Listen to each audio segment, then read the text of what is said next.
Amen. Today's presentation, we're going to look at revolutions. That will be the theme for today. It's a revision of the study of revolution and counter-revolution. Just to give us an idea of the structure of where we will go today, I will just list out some of the subjects that we'll try to cover. I'm not sure whether we will complete this study today or whether we might need to split it into two. So that's okay, because I'd like to go at a pace that's nice and slow so everybody can stay together. So I invite you as well, if it's going too fast or you didn't understand something, to interrupt me so that I can either slow down or explain it a little bit more, because I'd like everybody to be able to keep up and understand. Anyway, to get to revolutions, actually my thought process went along these lines to get there, and the reason that I wanted to investigate or reinvestigate that topic. When we did the Vespers studies with Elder Tess, there was the subject of Putin and 2019 marking his death and resurrection. I'm not sure if people can remember that, where we got that idea from and how we moved forward into revolutions from that. When we looked at 2019, sorry, not 2019, 2021. 2021 was where we marked the death of Hitler. And I'll draw that up on a line a bit further down the track. But we looked at the death of Hitler and we made application that Hitler was Putin.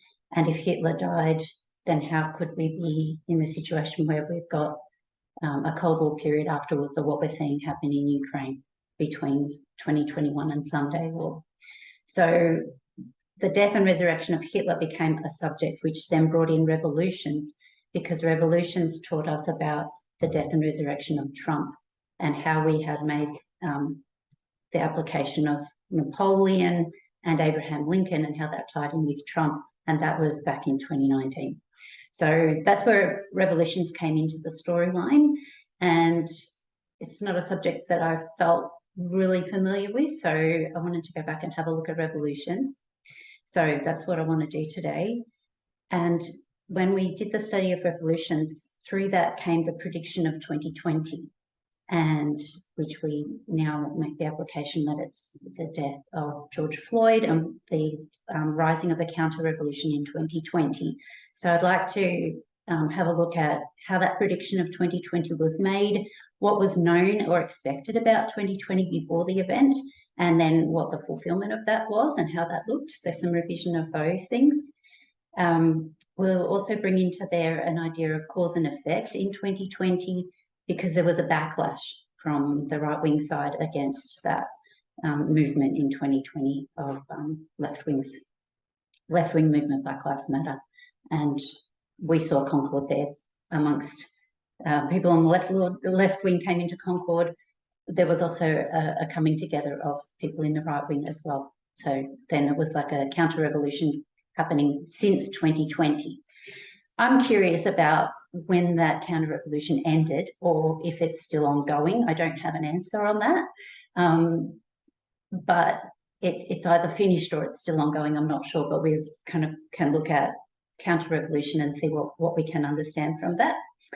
And so that's kind of where I want to head with this. So hopefully we can draw the connection through from the Vespers, the idea of death and resurrection, how that connects with revolutions, how that then connects with counter-revolution, and then that connects with George Floyd 2020 and what might be happening today or not, I don't know. So that's my plan. So to start off with, we're going to look at death and resurrection, just generally. And I have a short passage it's from 6 BC 1093.3.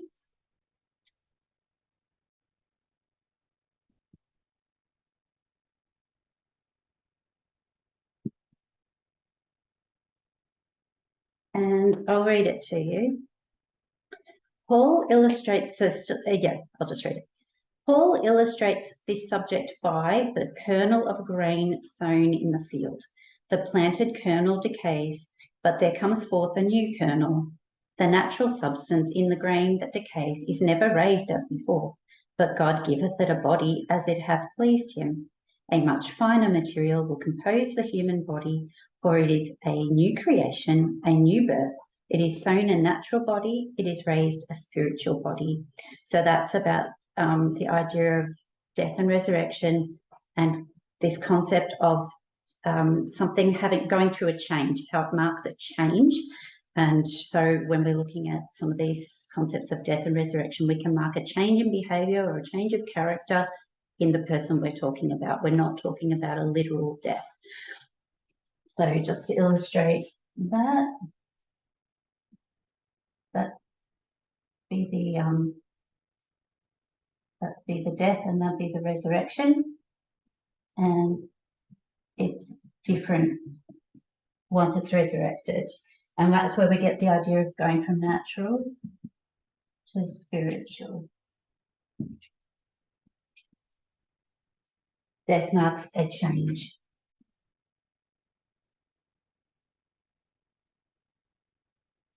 We use this verse as well. If you go to 1 Corinthians chapter 15, there's quite a few, a series of things about being sown in corruption, raised in incorruption, dies in weakness, rises in power. And we use this verse, howbeit that was not first which is spiritual, but that which is natural, and afterward that which is spiritual. So we understand that we're going from natural to spiritual, and we use this methodology all the time.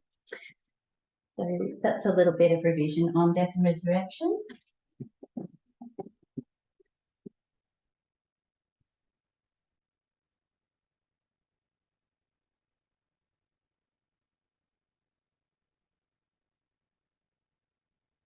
So recent studies that I've been doing, having a look at various periods in time, have been here with this period here.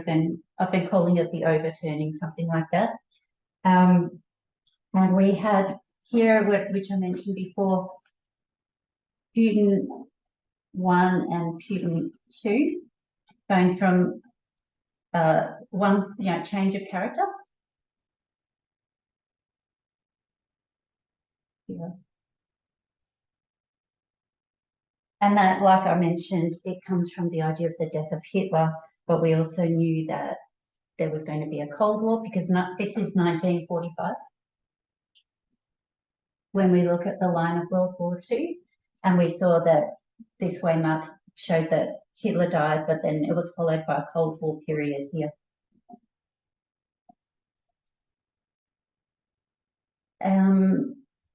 The reason we're applying Hitler, Hitler is Germany, which is the king of the north, but Putin is the king of the south, is because this is a line of failure. So when it's a line of failure, you swap the king of the north and the king of the south around. And that's why it's Putin. And even though Hitler would be Germany, which would be the king of the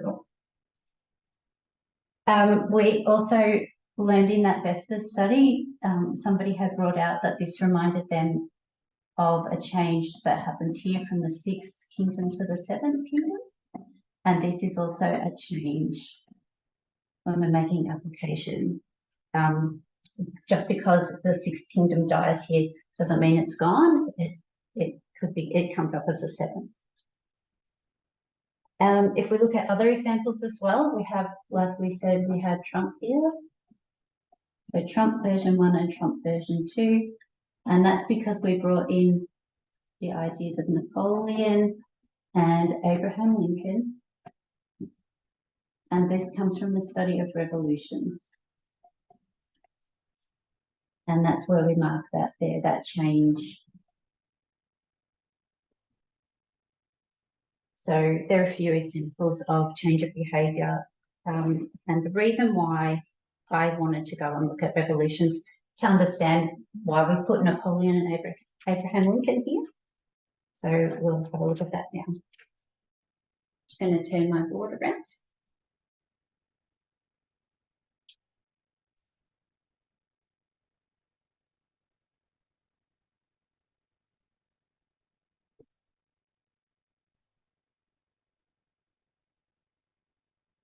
So to get to revolutions, we actually really should start with the midway study, because midway study takes us to revolutions. So we're going to do some revision on midway first, so we can have that quite strongly in our minds before we get onto revolutions.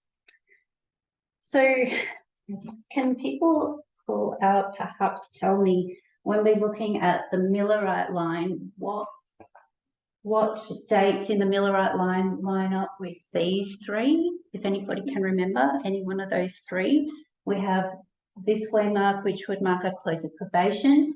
This way mark marks a tarrying time. And this would be the midway. There are a few clues if anybody knows.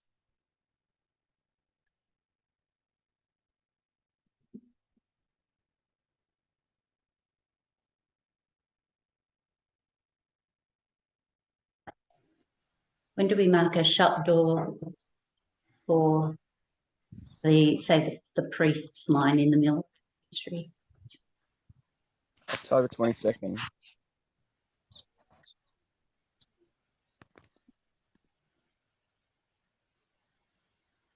And does anybody want to suggest one of those two?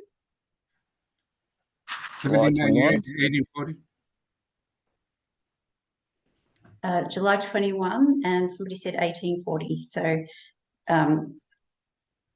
I'll put July 21 here, which we mark as midnight. And 1840 we do put here also, but there's another date we also put there sometimes. April 19. Yes, Yep. April 19.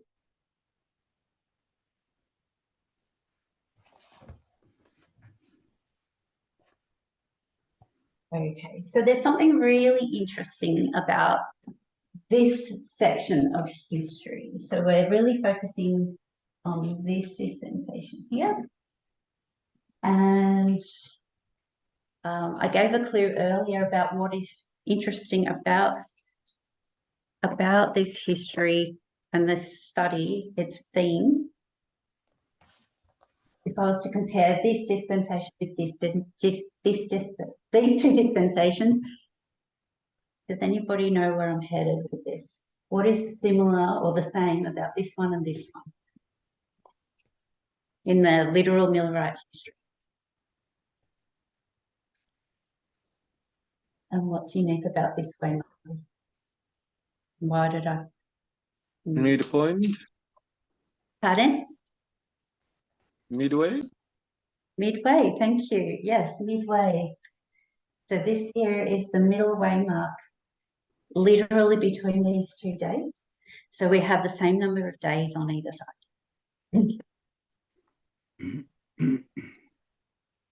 93 and 93.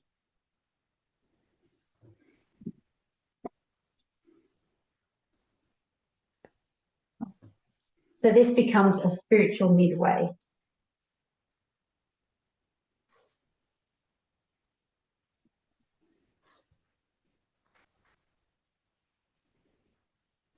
It doesn't need to be a literal midway, because now we're looking at literal to spiritual. So we have a spiritual midway point, which we can also see it as a turning point. If I was to look at a chiasm and often draw a chiasm like a balancing scale, like that, and we often say it's like a mirror where you would see a reflection on either side. What is another word we sometimes use for this point here other than midway?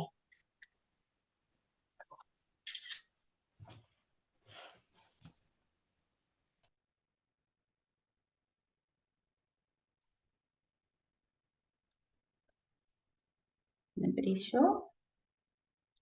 Another word we often use is turning point. Another phrase we use is turning point for the middle way mark there. It's a turning point in history. And it makes sense if that was a set of scales, that would be the turning point, that middle way mark. So I'll just put turning point there as well.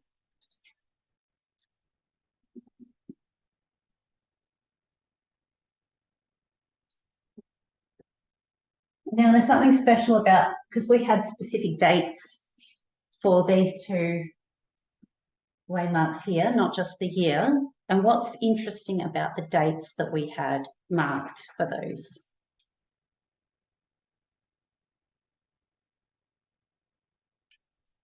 Especially if I'm talking about a chiasm, which is like a mirror.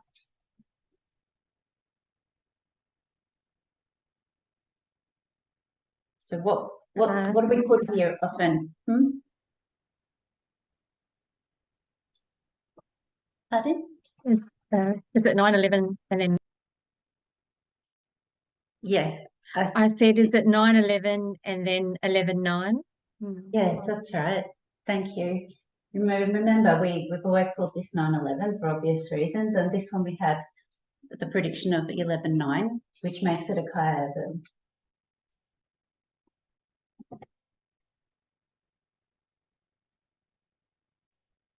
So you get this reflection when you look backwards. So it looks like that.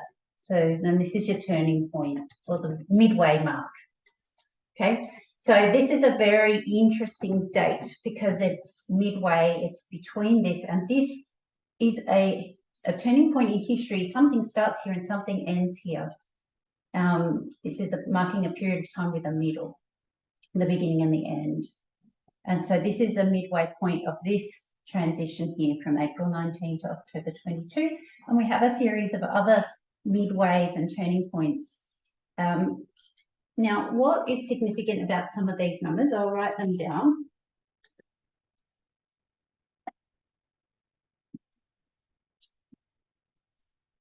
$4.90, I've got $2.20, I have 151 and 126. What is significant about those four numbers?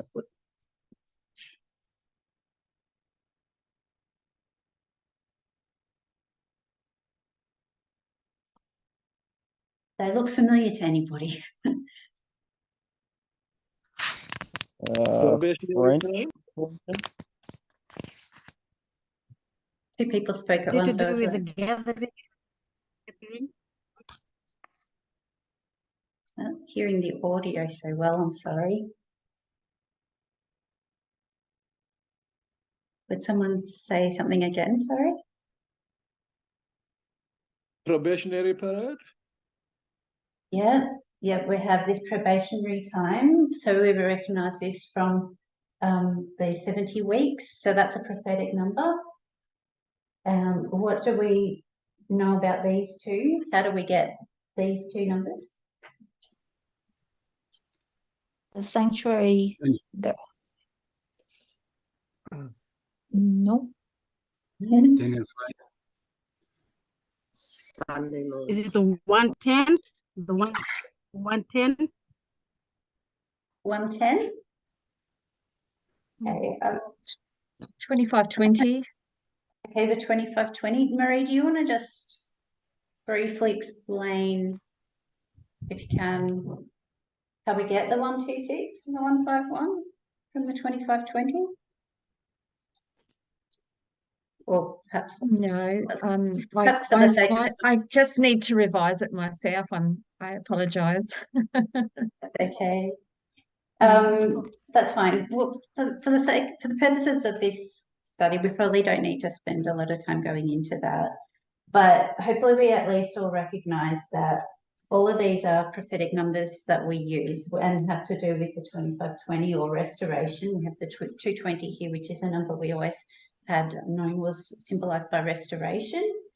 490 has to do with the 70 weeks for the Jews. The 220 we can get several different ways. One of them it is in the 25/20. If you take the 2300 days away from 25/20, you'll get 220, and it's also 220 years after 677 is when there was the third decree. The 151 and the 126 are ways that we have taken the 25/20 and looked at how they would apply today using it would be a separate study in itself, and there are studies on that you could go to review. One of them takes a certain value of one of the currency, which is in the Bible, and the Bible also has a different value for that currency, and if you use the other one, you get one. So it's to do with the mini, Tegel, Ufaslin and all of that. But really my main point for the sake of this is that we recognise that these are numbers that we use quite often when we're using prophetic numbers. So they're all familiar to us, I hope, anyway. And the reason that I've written them here is because each of these prophetic numbers were taken and applied to 2014, and that brought us to all of these midway points. So what happens when you minus, you're going to add two numbers. I'm going to put this date here. I'll just give you the answer. So it's 1524. So we've got the date 1524. Leads you right to the middle of this history in the Reformation. Right in the middle, and it's got the same amount of years on either side. So we're going to go from 1521, which is the beginning, and 1527,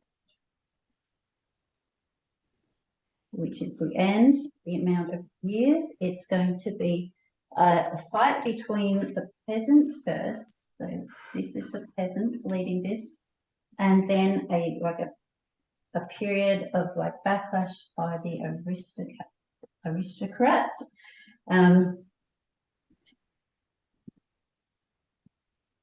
We'll mark them as aristocracy and peasants here.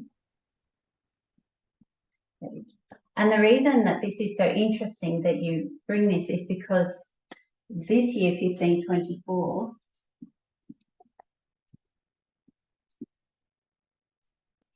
when you add those two numbers together, you're going to get 4, 1, 0, and 2. You get 2014.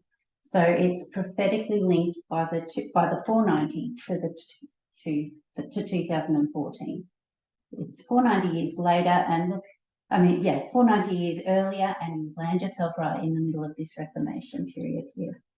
Now, all the details about the Reformation was explained in the Midway study. I'm not going to go into why and how the events here of the peasants and the aristocrats, but just pointing out that we're going to have this same pattern going through using all of these prophetic numbers. So this one here, and the next one is,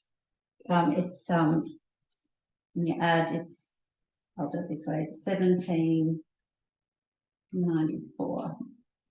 1794 plus 220 is going to take you to 2014.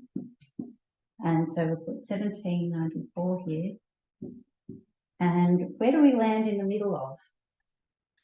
Does anybody know where you would be in history if you put yourself in a time machine and went back that amount of years from 2014? You're in the middle of something somewhere.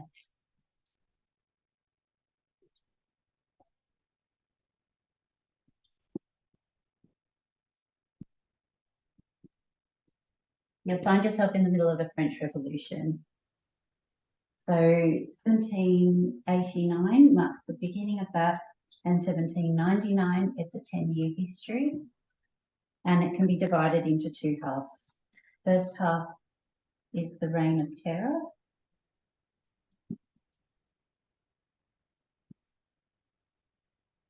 And the second half is known as the White Terror.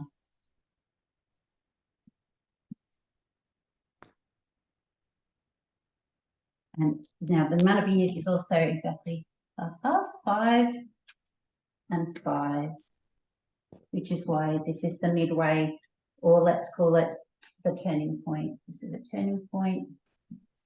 This is a turning point. This is a turning point for these histories. The next one we're going to do is the 151. So if we do 2014 and we minus 151, we're going to end up at 1863. Now, if somebody could tell me, if I go to 1863, what am I going to land in the middle of?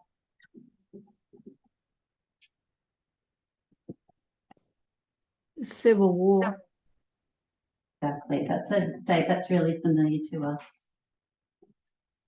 So 1863. Does anybody know when it began and when it ended?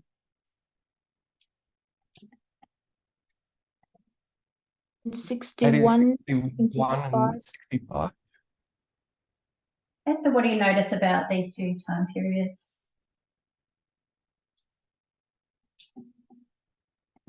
2 years either side.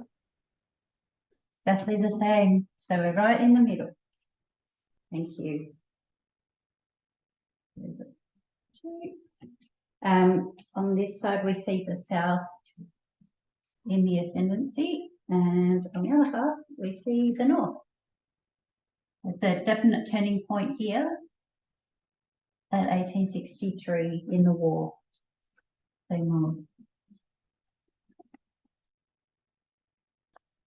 a turning point. Okay, so next one. Okay, what are we going to do? We'll take 2014, we'll minus 126, and what that takes us to is 1888.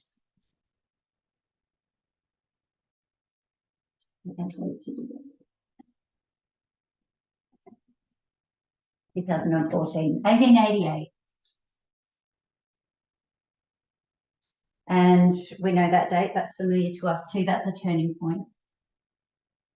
I'll just call that the 1888 history, which is how we normally call it. And without going into all the reasoning, Elder Tess had marked the beginning here as 1884 and 1892, which also gives us half on either side, that's 4 years either side. So if you get curious, go back to the studies that were done either in Arkansas or there was some review of this done later, and you can explore more details about all of these. So that's all of those. Okay, so now what we want to do to get to revolutions from here is to pull out a couple of these as two witnesses that we can call this period of time a revolution.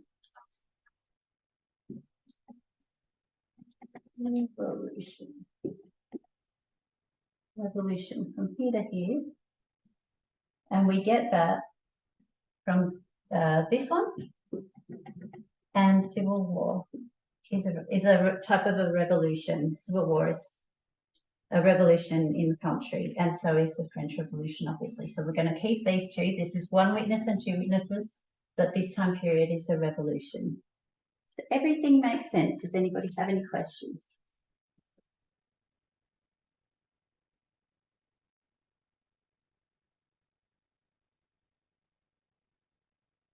Good.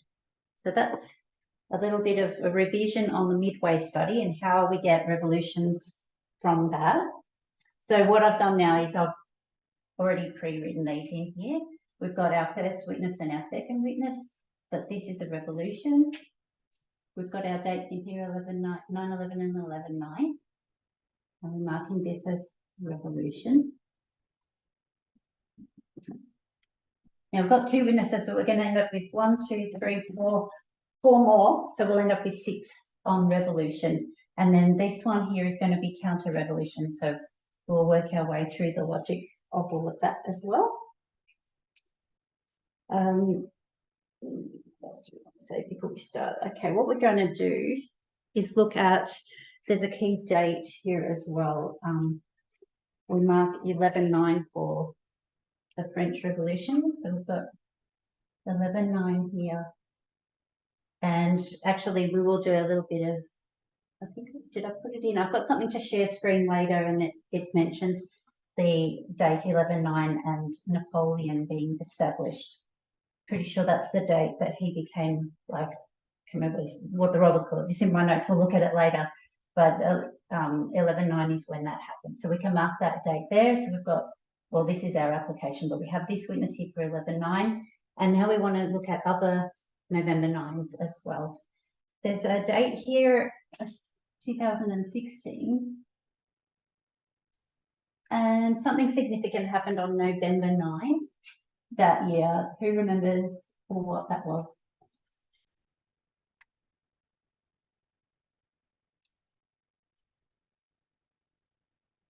November 9, 2016? Trump was elected. Yes, that's right. It ran over past midnight and ended up happening on 9th of November. So that was something that people had noticed, and journalists had noticed the date November 9, and when they heard the date November 9, where did their mind turn to? Does anybody know where a historian's mind would go if they hear November 9? They went to when the Jews were persecuted. And they had, it was called broken glass or something to that effect. Glass. That's right. It was on the same date. Exactly. Yeah. What country was that occurring in? Germany. Germany. Okay. And are there other November 9s that are significant in Germany? The answer is yes. And so that's where the minds of some historians went, was to Germany, and to look at the significance of November 9 in German history. So the first revolution we're going to look at is the German one.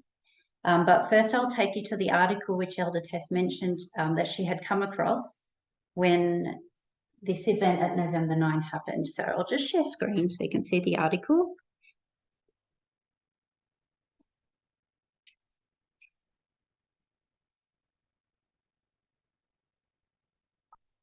So this is here, the one that she mentioned. Now, she noted that this was Time magazine, which has been significant before. We have the Time magazine coming up earlier in our line as well. And Time magazine published this article, Donald Trump and the 9th of November, which probably, I think, caught Elder Tess's attention, and she read it. So we might just get somebody to read the highlighted section here.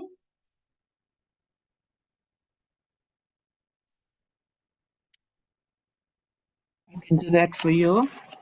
Thank you.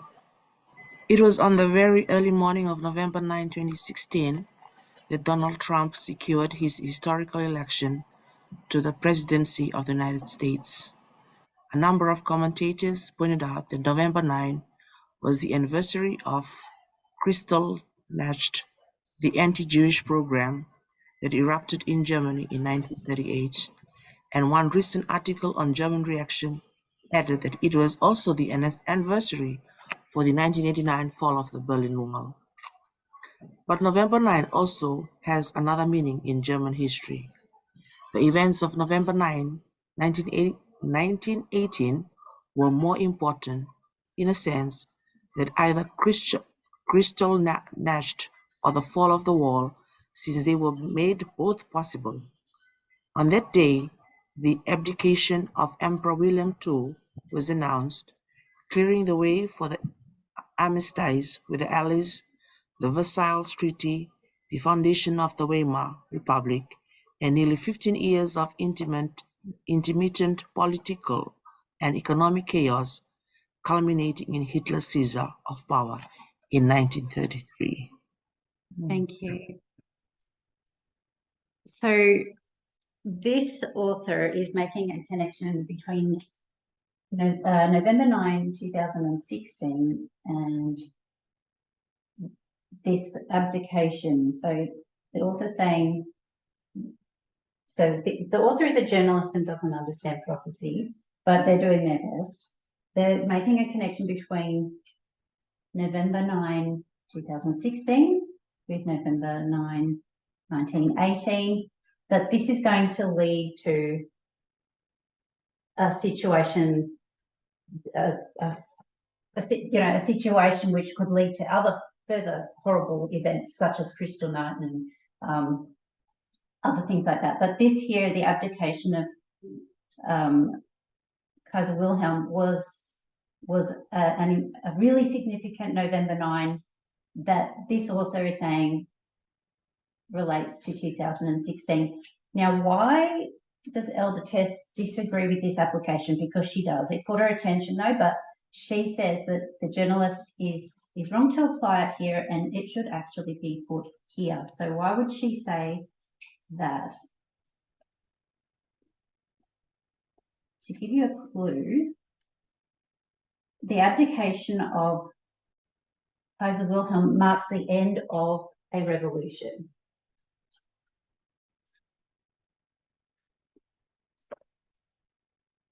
So that's pretty much the answer.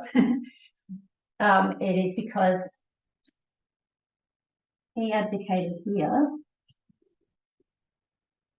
I'll put an arrow for down here. Down means they died or abdicated or whatever. And this here up arrow is a rise. So here, Kaiser Wilhelm, he abdicates, and this marks the end of a revolution. So she says it should actually be placed here because we've already got a couple of witnesses that revolutions end here. So I'll put German revolution here. But we see here on November 9, 1918, and the resignation here of, or abdication of Kaiser Wilhelm, who was a dictator. He was the leader. He was actually dictatorial, of course. And the beginning of the German Revolution we have as October 1918.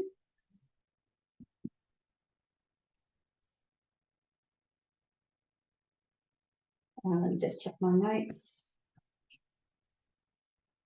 And something else happens supposedly anyway on this date. We see Kaiser Wilhelm going down. Who do we see rising up from here? I'm sorry if my writing is small. We see Hitler, or we can call this a change of character for Hitler. I'm sorry, it's small. I have to fit a lot on the screen so we can compare all those lines. Does anybody remember what Hitler said about himself on that same date? Just going back to an old study we haven't looked at for a while, I think. So if you can't remember, then this is good that we're doing the review. That's what these are for.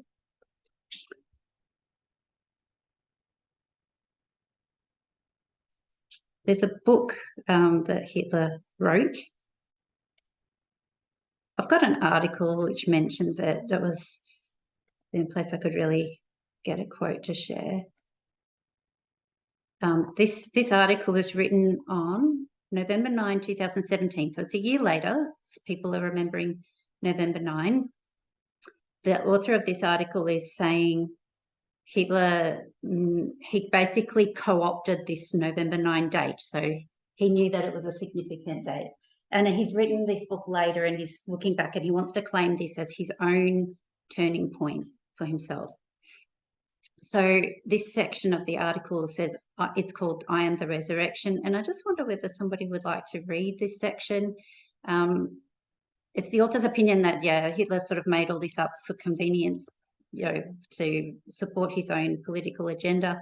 That's the author's point of view. Whether Hitler really did have this big, whether it happened on November 9 for Hitler or not, I guess, I don't know, but this is his claim anyway, where he's marking his change.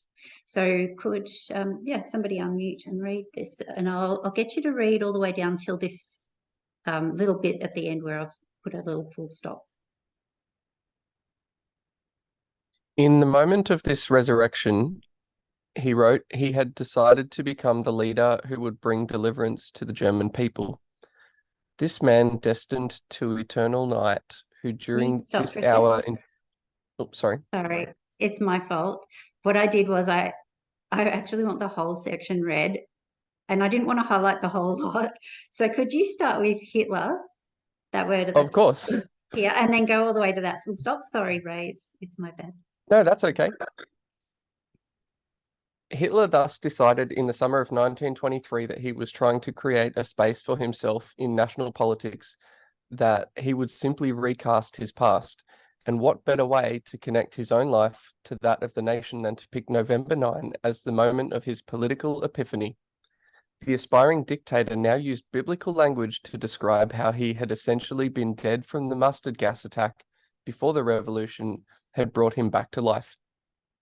In the moment of his resurrection, he wrote, he had decided to become the leader who would bring deliverance to the German people, hiding behind the name of Koerber, a war hero who could lend him broader legitimacy because he was not part of the Nazi Party.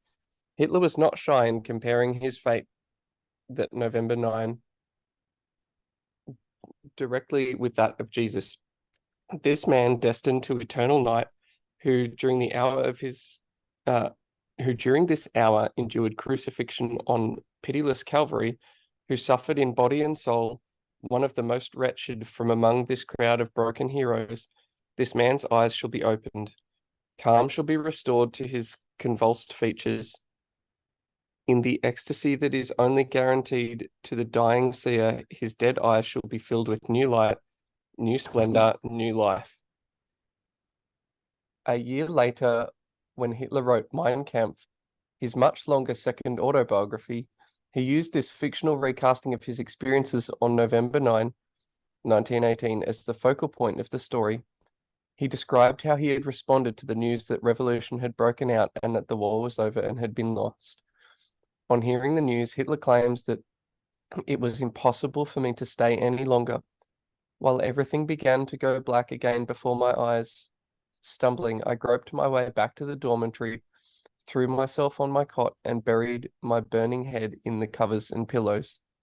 He describes how in the nights and days after learning about this socialist revolution, while experiencing all the pain of my eyes, he decided upon his future.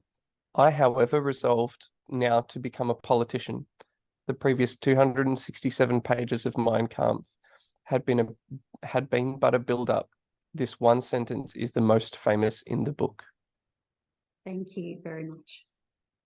So what we see here is Hitler is basically saying about himself that this same date was a turning point for him. He went into that date as a regular person. He came out basically as an aspiring politician.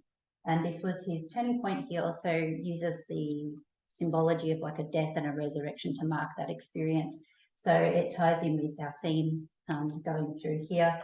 He's connecting this abdication with an experience that to him was a turning point in his life. Whether that's fabricated or not, I wouldn't say, but we can put that there anyway, which is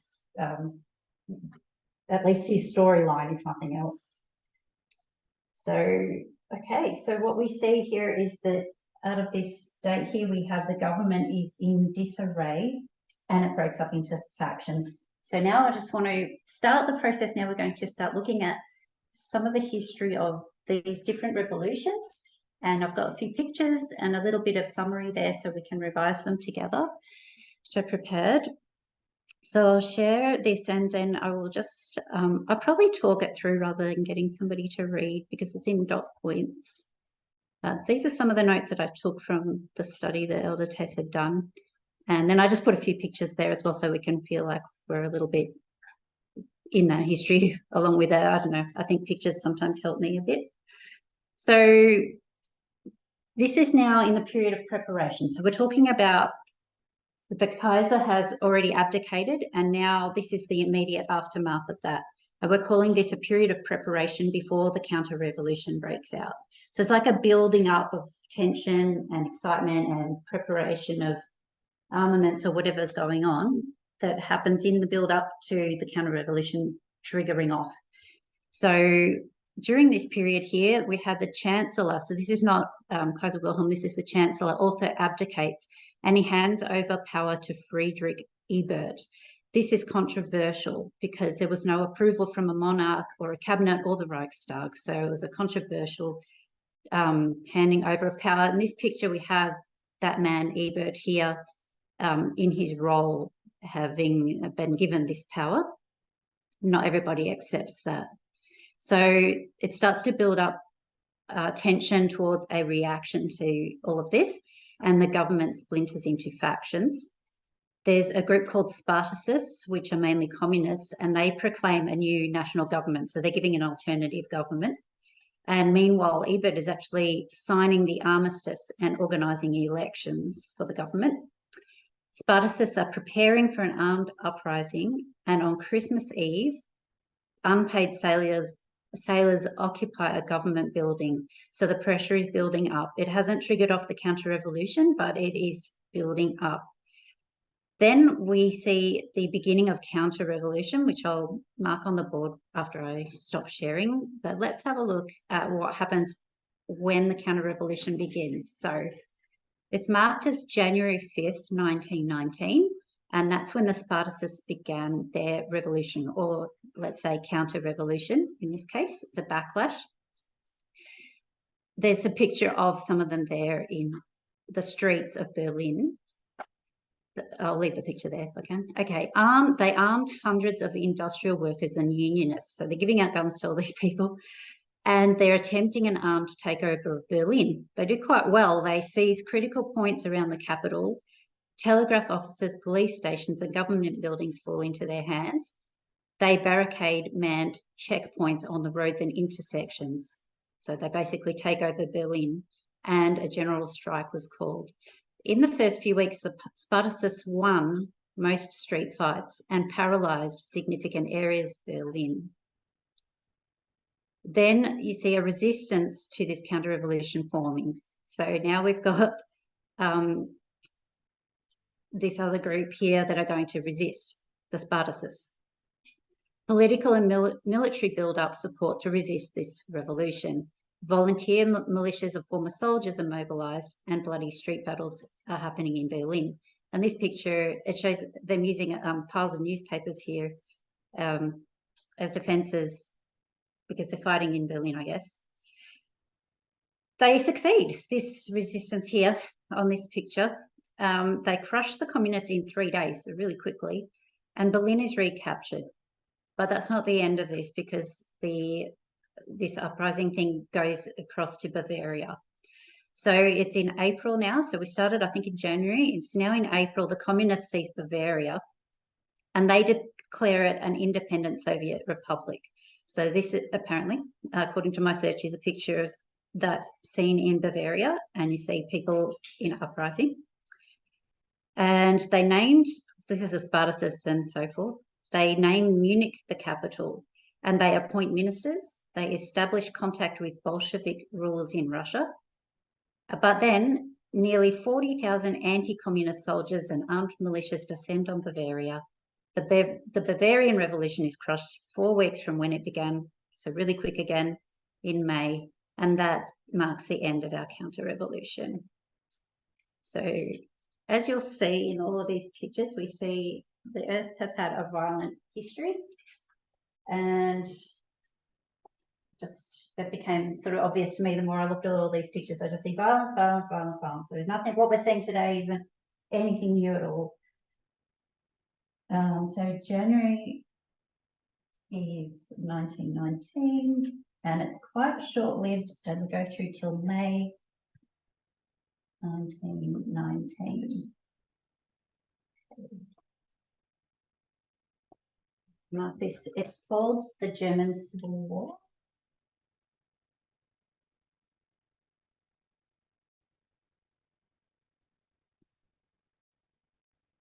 And I think I can mark it here as the rebellion is crushed. I put here at the beginning Spartacists. Okay, so they do this uprising, do it like that, and then there's this response coming down, and it ends up that they red wins. All right, so that's German Revolution. Next, I want to go to another year and another revolution, and that's the Russian Revolution. So if we're just going to look at different revolutions, so we've got Russian Revolution here. What date do you think we would mark the ending of that? What date, not the year? I mean, I'll put the year, but maybe just have a go at the date. November 9? Good guess. November 9. Okay, so the Russian Revolution is famous for ending and something called, they call it the October Revolution. So there's this like little, October Revolution isn't that. October Revolution is like this bit here, just at the end. That's October Revolution. So it's called an October Revolution, and it finishes on the 27th of October. So this is the 27th of October, not November 9. So how come we can call it November 9? Does anybody remember at all how come is that, you know, in one sense it's 27th of November, of 27th of October, and in another, that's revolution. In another sense, it's a November 9.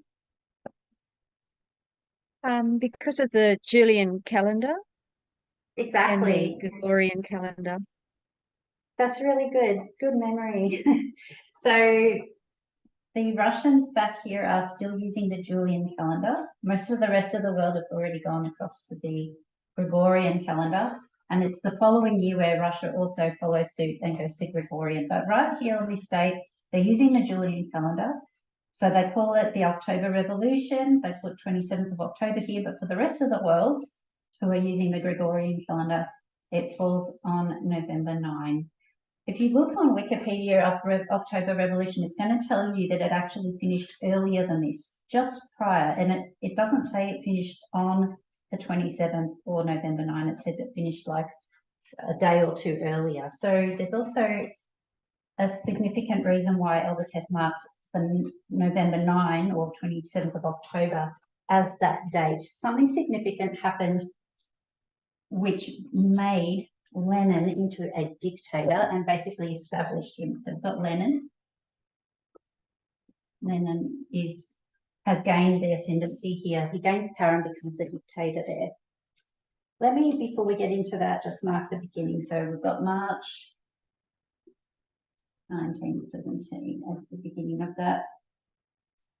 And then we're going to look at the end of that. So let me just see if I've got something to share on that.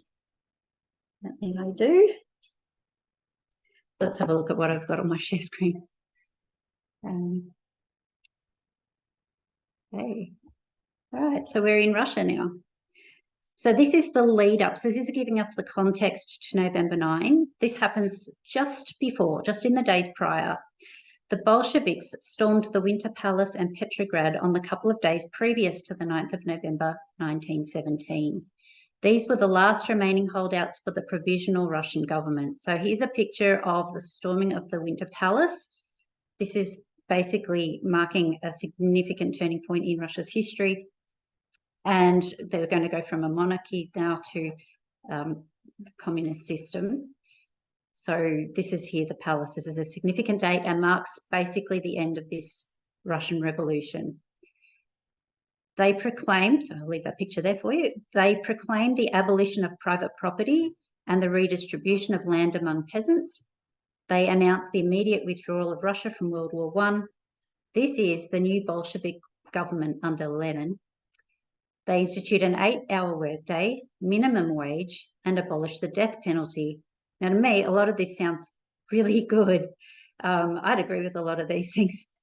But anyway, October Revolution, it starts on November 7th, but what happened on November 9?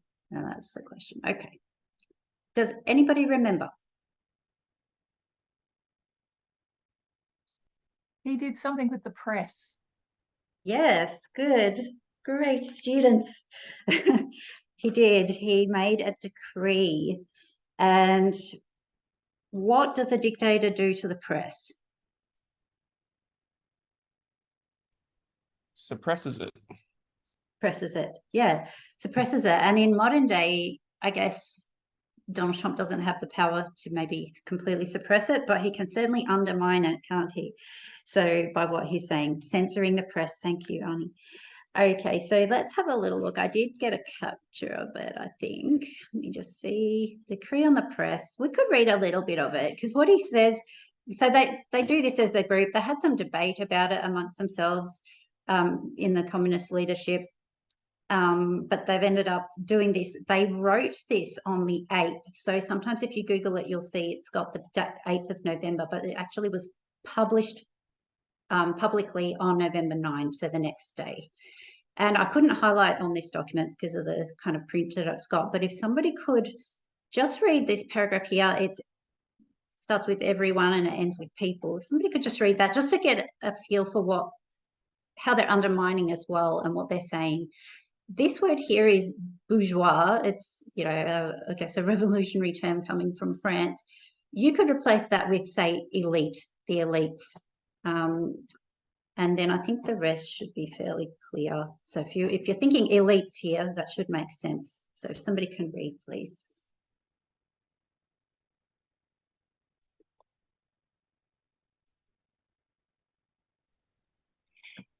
Everyone knows that the bourgeois press is one of the most powerful weapons of the bourgeoisie, especially at the crucial moment when the new power, the power of workers and peasants, is only affirming itself.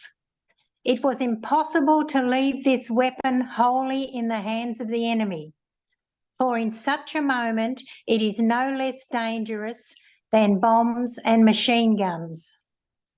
That is why temporary, extraordinary measures were taken to stem the torrent of filth and slander in which the yellow and green press would be only too glad to drown the recent victory of the people. Thank you so much, Kate. Now, if anybody was going to turn that into a hashtag meme these days and give it 2 words, and Donald Trump uses these 2 words all the time, what do you think you would say? Or what does it remind you of that Donald Trump calls the media? Fake news. Fake news, you got it. So this is like same sort of approach. Fake news, don't believe the bourgeoisie. They're just giving us fake news. We're going to shut them down, in this case in Russia, because we need to quiet that so we can establish this revolution, which is a good thing, and we don't want to listen to their lies. Okay, so this is what Elder Tessa's using here to mark basically the establishment or the rising of Lenin as a dictator controlling the press. They make promises further down here, which I'll just sort of point out. There are these, because I think they know, right, that this isn't a good look, but we need to do this. So they promise that we're just going to do this for a while. And then once everything is fine, so here, it's temporary in nature and it will be repealed by special decree as soon as normal conditions of social life set in. Of course, we know how their history plays out and it's not good. But that was how they approached it then. So that's why we mark here also the November 9 as the actual end of this revolution. That's where he's really consolidated power by then. So hopefully that's cleared everybody. A little trip through history we're doing. Okay. I've got all of that. Decree on the press, written on the 8th. It was published on the 9th. Okay, now let's just look at the preparation for a backlash against this and the counter-revolution. So I'll share again. We've got some pictures and some dot points to summarise. Katherine, I just have a quick question. Yeah. Does that mean that back here we can start to see the transition to information war, just with what they said in that document, that it was the press that was as dangerous as bombs and bullets? So they're kind of putting them on par with. So it's not fully taken over yet, but it's they're seeing that threat more clearly there. So is your question whether this date, which is basically 2019, is that where we see the rising of information warfare as opposed to conventional warfare? Is that I guess I know that we see that it is the means of warfare in our time, 1989 onwards. Mm-hmm. I guess I'm just trying to get my head around that. Is this a part of a historic example where we can see they're recognizing that information is on the rise as a weapon. Okay, so I think for this particular point, its main point is that it's establishing a dictator. So we're marking a dictatorship here at this point. That's the main sort of point. But I think every waymark is progressive on the ones before. So in terms of people understanding the power of information technology, I think you could probably mark some progress on that on each of our waymarks going through. So, yeah, every step of the way, there might be a greater understanding or a greater desire to use these forces for the purposes people are using. I don't know if that answers your question. But No, I think it does. Okay. Lincoln did a similar thing, didn't he? He's started. Anyways, sorry, don't let me derail Yeah. your train of thought. Okay, no, that's fine.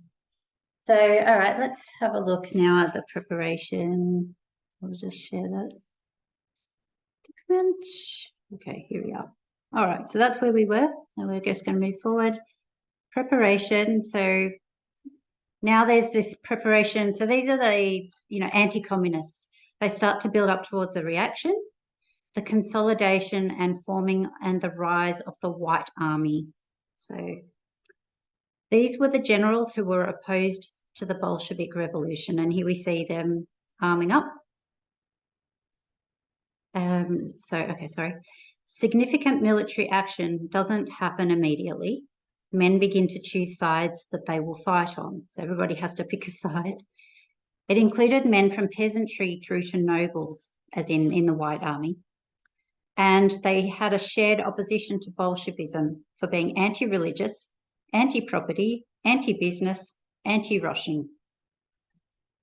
They agreed about what they were against, but they struggled to unite on one political platform. So there was divisions amongst them, but they united on this one anti-Bolshevism thing that they had in common. But otherwise, they were not always aligned, and they just weren't able to make themselves into a completely cohesive unit.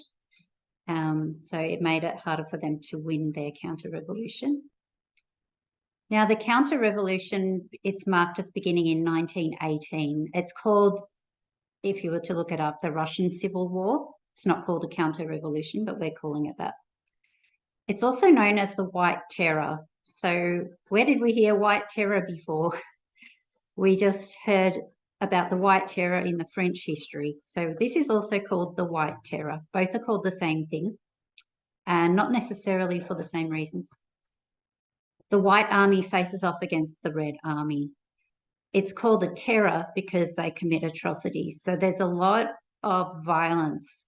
Here's a diagram. This was a poster. It was called Retreating, the Whites Are Burning Crops. It's a poster that was published in 1918, afterwards.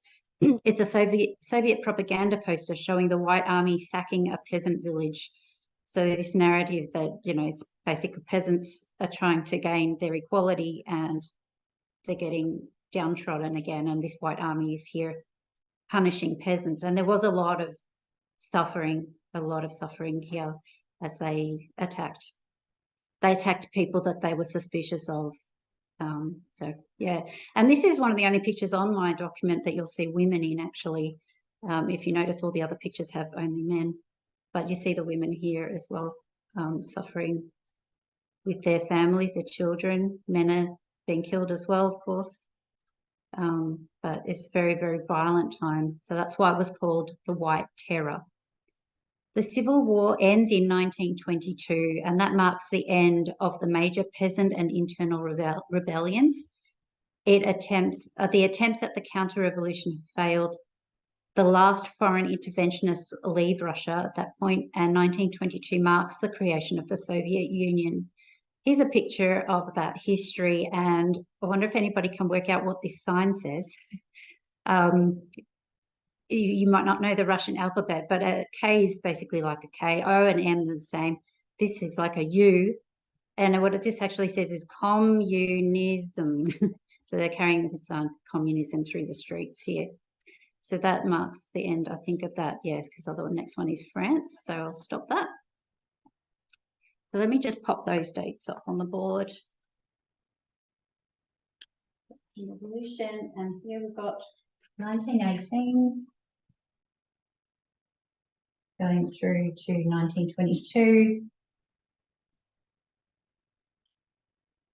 That's the White Terror, and we also, I think it's called the Russian Civil War.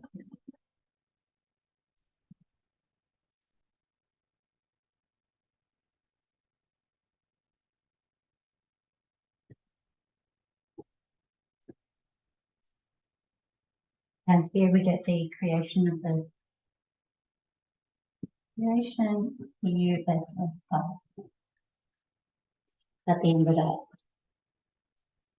Okay. Now, let's see, we've done Russia, so we can move on to the third one, Yeah. another revolution. Who's that? What is Is the that you, red- Joseph? Yeah, what's the Red Army? The Red Army was the communist people. Yeah. Yeah, the red comes from the history of the French Revolution as well. I think they carried that through. And red is to symbolize, I think, the blood of the workers. So the peasantry, like as in we're flesh and blood too. And so that's how they got sort of this word red. It has to do with blood. And red is often associated with communism, even today. So, yep. Okay, French Revolution. So we've looked at the French Revolution once, but what did we notice about the French Revolution when we looked at it before? That it was split up into two sections as well. There was like a revolution and then like a counter-revolution, and then we get to Napoleon. So we can actually split this into two sections and put it over here. So what we're going to do is we're going to call this the French Revolution version 1. Oops.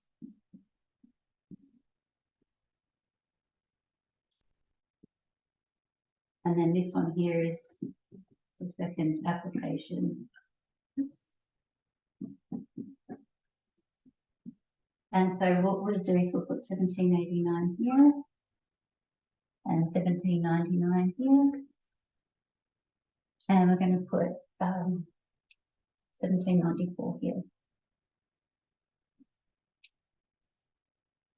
Just make sure I've written that correctly. Yes. Okay, so what date do you think we would, what date would we put for this one, do you think?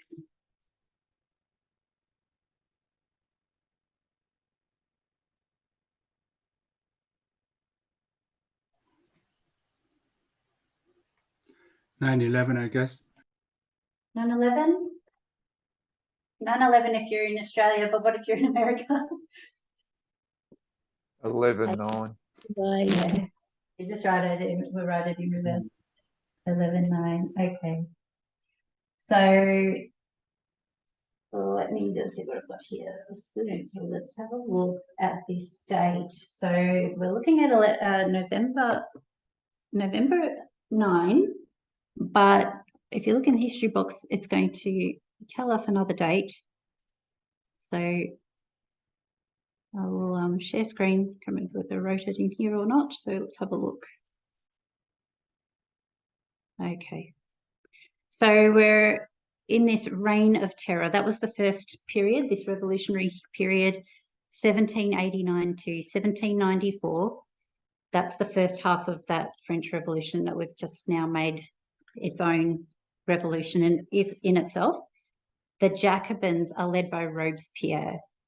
They overthrew the monarchy and they implemented a reign of terror, a guillotine for the opposition and for some of their own. So this is the reign of terror. This is a drawing from the newspaper. Actually, it looks like it's about 1793. I don't know when the picture was printed, but this is an illustration of the reign of terror. That's the first part, and that comes to an end in 1794. They wanted to remove God entirely, and they introduced the French Revolutionary calendar in a 10-day week. And this is what brings us to November 9. So I think I might, oh no, I can go down and keep talking about it. So on their calendar, it was the 9th of Thermidor, which is actually in our calendar the 27th of July. So if we were using our calendar, we would say that revolution ended on July 27. But because they were using this other calendar that they made up, this was actually the 11th month and it was the 9th day. So some sites I looked up did have it as, 11th of 9/11 on there, 11/9, sorry. So that's why we can mark a 9/11 there. So in all their efforts to remove God, they kind of in the end have given us a witness that kind of is convenient. It's in a way it proves God's existence because of the amazing nature of the way that these lines all line up with the 9/11. So it reinforces the idea of a God in the end, but they were trying to get rid of God. So on this date, November 9, 1794, this is marked as the end of the Reign of Terror. So it is known in history that this particular date, 9th of Thermidor, is when this happened, this Thermidorian reaction, that's what it's called. Robespierre, which was that leader from that Reign of Terror, he's denounced as a tyrant by the National Convention, and the next day he is beheaded. So we can mark this as a death of a dictator on this day. Or at least at this point, he's removed from power, he's executed the following day. So there's a drawing of that. So I'll keep doing this, and then we can write the dates up on the board, and we'll put Robespierre on there as the end of him. We're going to go then into a time of preparation. So following the same pattern that we've seen for the other revolutions, there is now this build up towards a reaction, and this reaction is still against the Jacobins. So they've gotten rid of Robespierre, but the Jacobins haven't lost power, and so there's this building up of a reaction to them. It wasn't immediate, it took months. Jacobin clubs were outlawed, separate rebellions were crushed, and we're setting the stage now for the triggering of the counter-revolution. The counter-revolution here, it begins in 1795, and that's the White Terror. The White Terror begins. So this is the same name as the Russian White Terror, and we spoke about the White Terror originally when we did the first version of the French Revolution, the first application of it. So White Terror here. And this is organised by reactionary royalist forces. So here's an illustration of the Thermidorian reaction, fighting in the streets, and they want to get rid of the Jacobins out of power. So it's targeted at the Jacobins, here, I'm just down here, and anyone suspected of supporting them. There were attacks and murders of suspects, and they were termed the bands of Jesus. So the Jacobins are anti-religion, and these are religionists, or at least incorporate religionists. And so they're returning the same violence back on the Jacobins. They dragged suspects out of prisons and murdered them, which is what had happened to the royalists back in 1792. They held trials without proper due process, and that was like what it was in the Reign of Terror. So they're just basically doing the same thing back. Muscadines, which are gangs roamed the streets, attacking Jacobins, and sans-culottes, which is also similar. While claiming to rid themselves of terror, they were spreading it themselves. And this is why it's called a White Terror. It was terrifying. Other gangs called the Company of Jesus or Company of the Sun were also murdering. So not a history you'd want to end up getting delivered in a time machine into at all. Very dangerous. So that counter-revolution is brought to an end. Actually, Napoleon engineers a coup in November 1799. They overthrew the French Directory on the 9th of November 1799, which on their calendar was the 18th of Brumaire. Napoleon becomes the first consul of the Republic, and that marks the end of the White Terror and the French Revolution. So we have a 9th of November appearing here, and that's not really surprising because we had our first application of the French Revolution, which gave us that date. That's that same date. So this is Napoleon, November here, and we see this again here because we've just basically stretched it out here. So I'm going to put Napoleon here.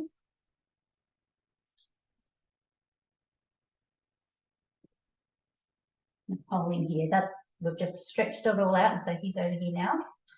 And we will add some details about the counter-revolution of this White Terror. So it starts in 1795. And White Terror. So we've got 2 witnesses for White Terror.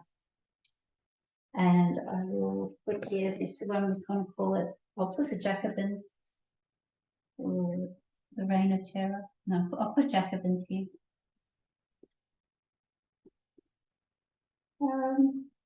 Okay, so here we have Robespierre. He's lost there. Okay. I've all my notes for French Revolution.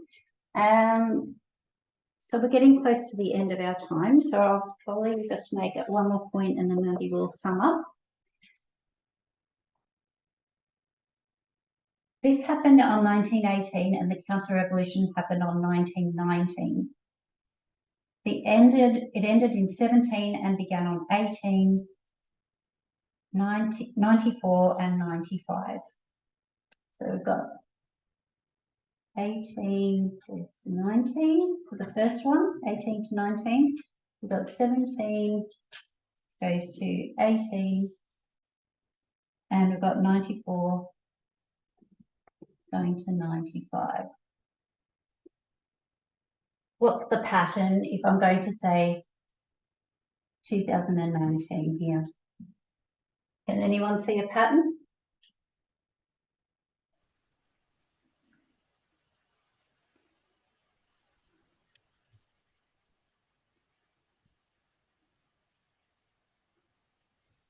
So we're in 18 and then the counter-revolution begins. Yes? 1 2020. year. 1 year 1 apart. year.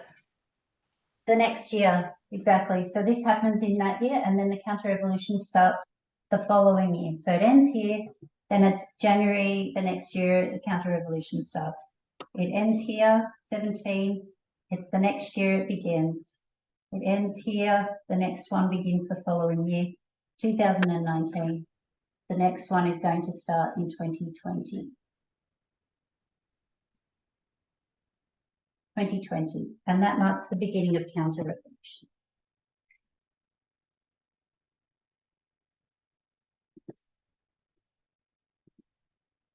Okay, and that goes over that way. So hopefully we can see the logic on how we've got 2020 using these 3. We've got another one here, another witness to do, and we will pick up next time I present from here and go forward with that. So as a little bit of revision, we have started with the idea of death and resurrection, natural to spiritual, so literal to spiritual. So just because a death is marked on the line, it can mean a change of behaviour, death and resurrection. And we brought in some Bible texts to support the idea of natural to spiritual.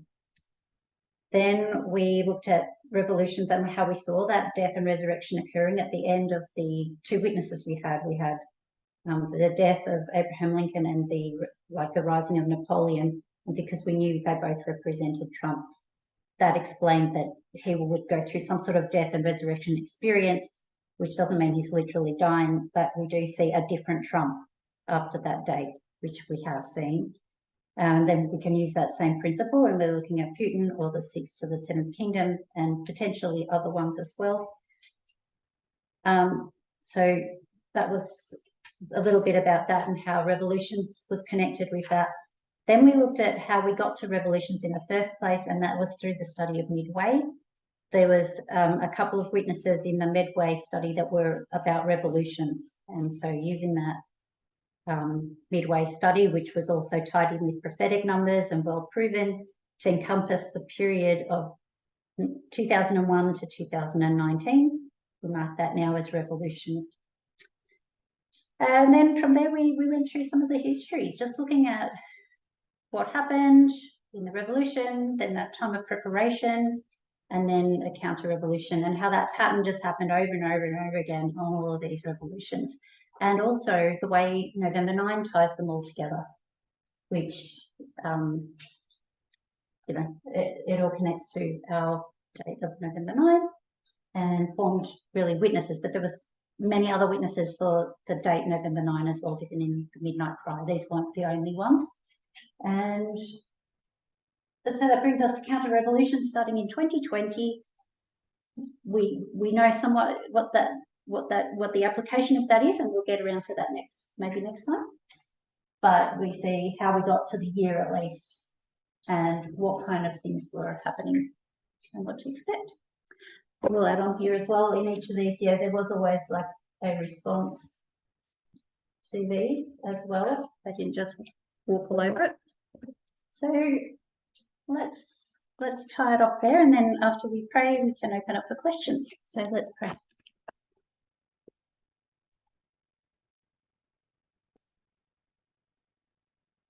Dear God, we thank you for all of the evidence that we can pull together to understand our own time. We marvel really at how all of these things have happened in history on these dates and in these ways, just repeating over and over again the same patterns. And the way that the dates line up with our prophetic numbers to 2014 and 2019. The way all of these things network together to create this really strong and robust structure that we can rely on. Whichever angle we come at it, we kind of see the same answers. So we have many witnesses. We thank you for providing that to us and enlightening us through the work of Tess and others, so that we can learn and have faith. We know we need to depend on this Midnight Cry message as we continue to get more light, but also to hold on to this so that we can have faith and understanding. So we want to praise you and glorify you for your graciousness and your mercy toward us. We ask that you will continue to enlighten us and help us to iron out other problems and mistakes or misconceptions we may yet have that need to be undone and relearning we need to do. We pray these things in Jesus' name. Amen.